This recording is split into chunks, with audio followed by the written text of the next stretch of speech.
In this series, we will be interviewing leading experts looking at pragmatic solutions that increase happiness and well-being that help you, your team and your business grow and thrive. Hi, I'm Mark Hookey with over 30 years experience leading change and transformation and developing leaders. Today I'll be talking to Simone Giesen, owner of her own consulting and coaching company focused on helping people pivot their careers and health promoting leadership.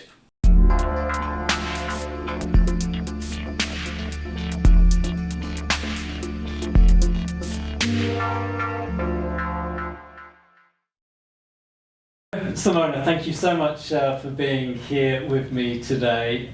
I've known you for almost 10 years now, and in that time I've made many career changes in my lifetime, and I know that you've gone through quite some transformations in your careers. Why have you changed careers, and what are the moments where you pivoted?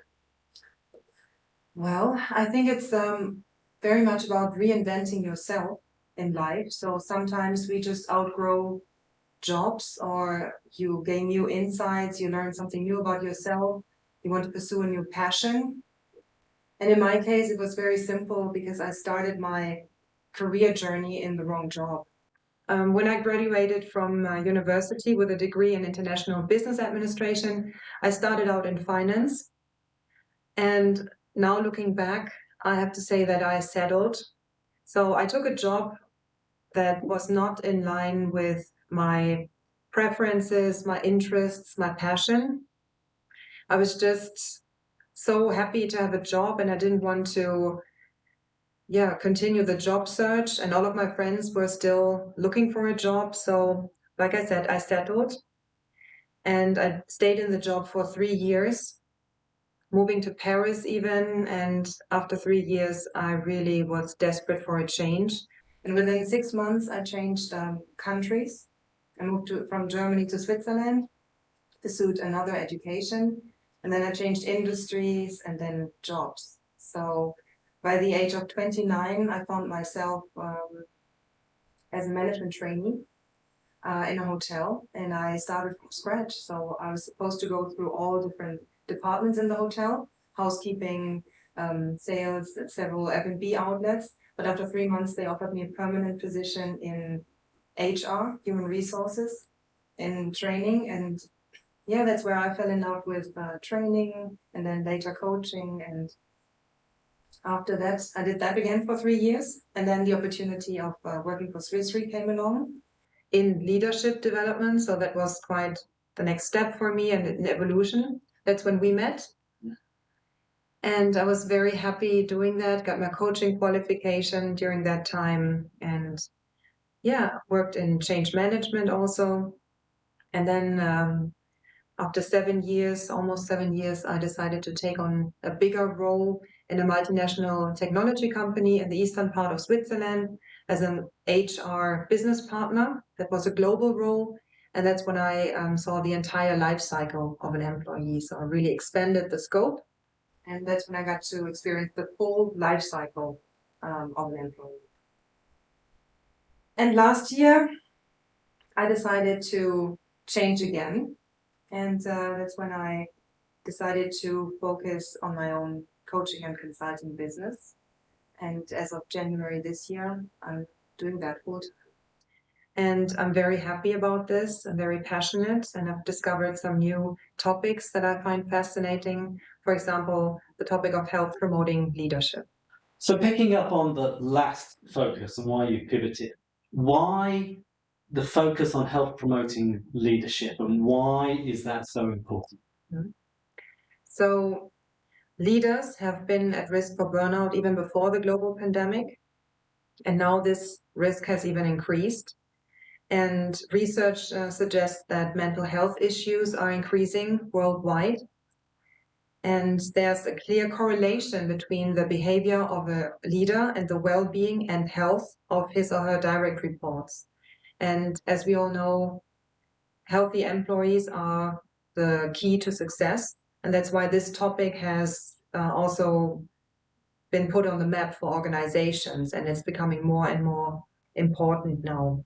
So you just mentioned the impact of the pandemic before and that effect on the kind of corporate organisation. So let's explore that a little bit. What's the impact and why is it so important for a corporate or for a business? Mm-hmm. So I think it's important to get the definitions right and to really make sure that we understand the terms we're using. So when we talk about corporate health management, there are two sides of a coin. So for one, there's the measurements of corporate workplace health promotion. That's everything along the lines of prevention. So everything the organization sets in place, like hotlines where employees can call, trainings, webinars, also collaborations with health insurers, gym memberships, everything to raise awareness and make sure that the employees get a lot of resources and information on the topic. And then there's the health promoting leadership, and that's more about creating a culture that fosters health and well-being at work. And it's about the focus on awareness and empowerment of the employees to make sure that they stay healthy, physically and also mentally. Why is it important? Because healthy employees are more motivated, they are less often sick, they are less likely to leave the company, so there's less employee turnover. Healthy employees are also more creative and innovative at work. And there's studies that show that the behavior of a leader can really influence the well-being and the health of his or her direct reports. So the University of St. Gallen has done a studies a couple of years back, and it's really interesting. They found out that leaders who focus on health promoting leadership have such a huge effect on the well-being of their employees. In small and middle-sized companies, the well-being increases up to 30%, and the intention to resign among those employees goes down up to 75%. And also there's an effect on the bottom line, and that is plus 15%. I think that's really remarkable. And so it's really time for leaders to ask themselves the questions, do I really focus on the topic of health and well-being, or do I take it for granted that my employees are just functioning? So the quality of leadership not only impacts the employees' well-being and health, but also the engagement levels and the productivity and the performance. So what are you doing then with leaders and with organizations to help them build good practices around health promoting leadership? Mm-hmm. So I've done a couple of keynote speeches last year in organizations to really put an emphasis on the topic and to talk about health promoting leadership. What are the characteristics of a health promoting leadership? Why is it so important? What are the benefits? And also I'm giving some concrete tools and tips for leaders. And then I run workshops on the topic. And also the topic has really found its way also in individual coaching. So there are more and more individuals who have realized that it's important to stay healthy, physically and mentally. And there's a lot of demand on the topics of self-care, self-regulation, mindfulness.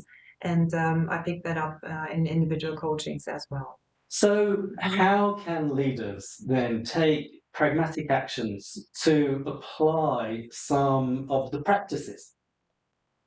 Good question. So leadership always starts with yourself. And I think it's important to have a realistic self-image and really know yourself really well. So being aware of what drives you, what is your purpose, what are your personal values, what are your inner critics, what are your drivers, your derailers, and also paying attention to your inner monologue. So how do you talk to yourself, and really having a good understanding of yourself, because that's key before you can talk about leading other people.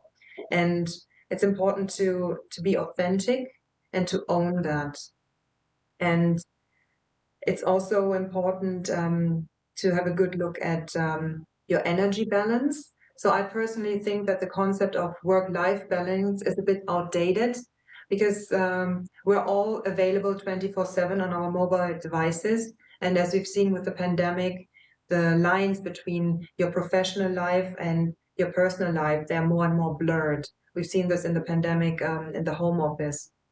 And it's important to have some really good boundaries in place and also some self-care techniques.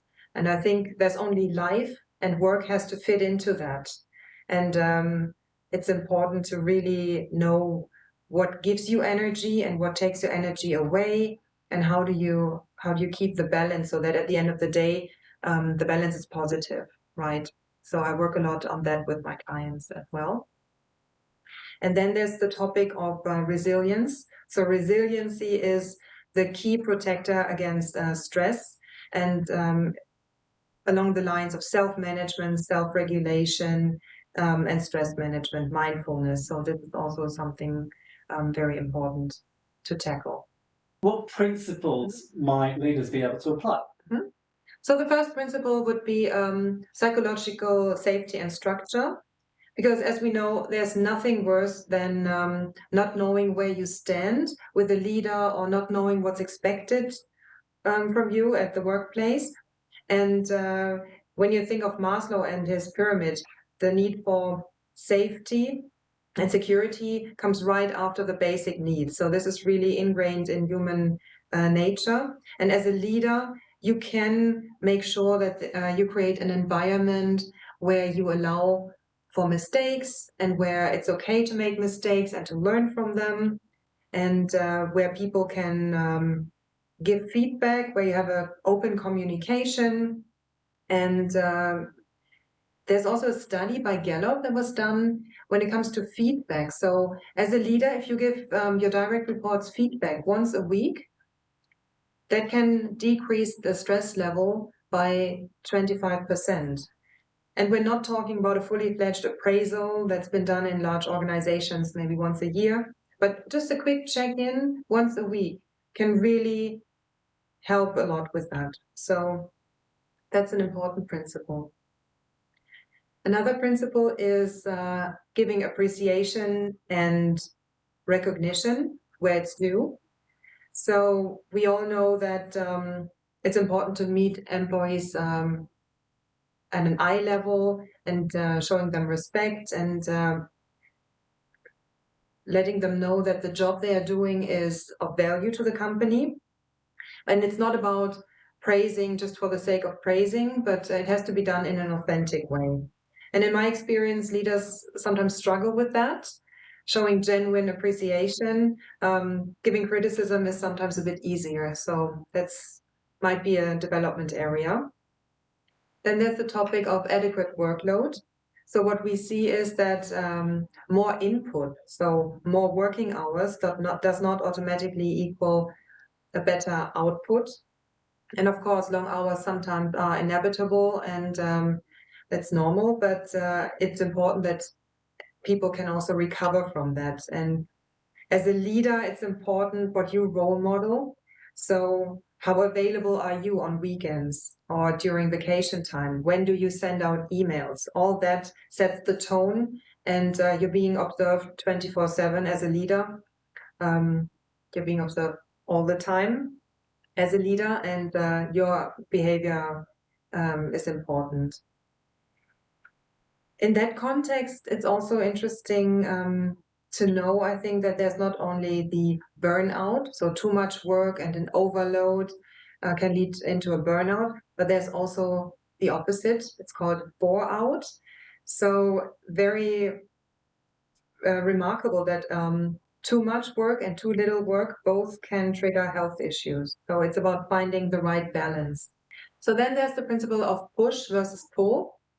And this is about fostering the intrinsic motivations of your employees. So do you really know what drives them, what their purpose is, what they're really interested about in? It's about really finding out what they care about, And if someone, for example, shows an interest in communication, and then you can maybe find a stretch assignment and prepare the next step of the career development. So it could be also a fantastic tool for personal development, right? And it's important to know what your people, what motivates them. So it comes down to how well do you know your people. And then there's the topic of empowerment. It's about delegating the decision-making process down into the organization. It's the opposite of micromanagement, and it's about giving more job autonomy. And last but not least, it's about trust and creating a nurturing work environment. This is about culture. And you as a leader, it starts with you. How approachable are you? How do you deal with conflict? How do you deal with disagreements? And do you also allow for goal-free conversations, or is everything always down to work? And how open are you to feedback? So you talked a lot about leaders, touched on individuals, talked about corporations, but who are you focusing on? Who are you focusing on to support and help? So usually I work with leaders and their teams, but I'm now getting more and more requests also from individuals who are not leaders yet or don't have people management responsibility.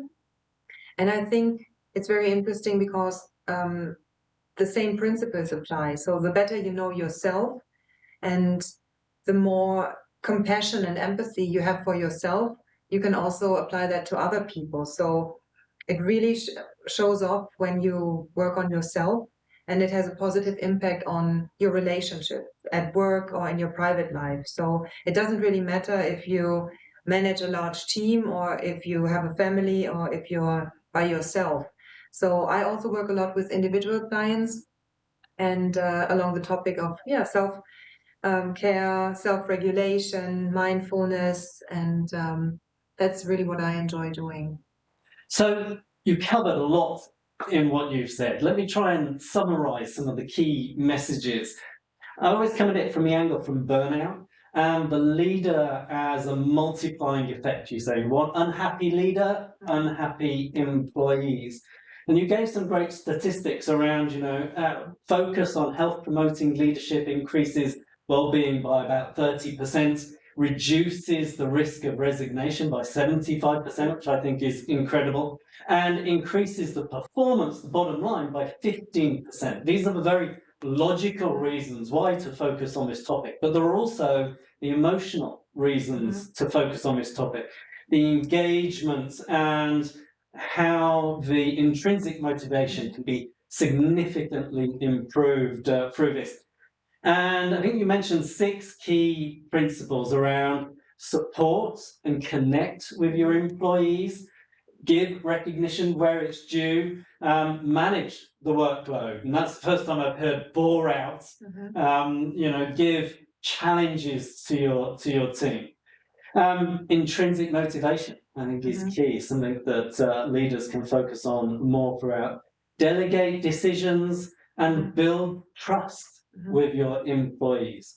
So, a few words of wisdom to finish on, a few sentences. So, health promoting leadership can be a real performance enhancer, and health promoting leadership is a leadership task that should not be delegated. I believe that if you choose to work on one area of your life and if you put all your energy into improving that, it also has a positive effect on other areas of your life. And in between meetings, make sure you also meet yourself. I like that very much. Simone, thank you so much for coming in and talking to me today. Have a fantastic day. Thank you very much for having me, Mark. All the best.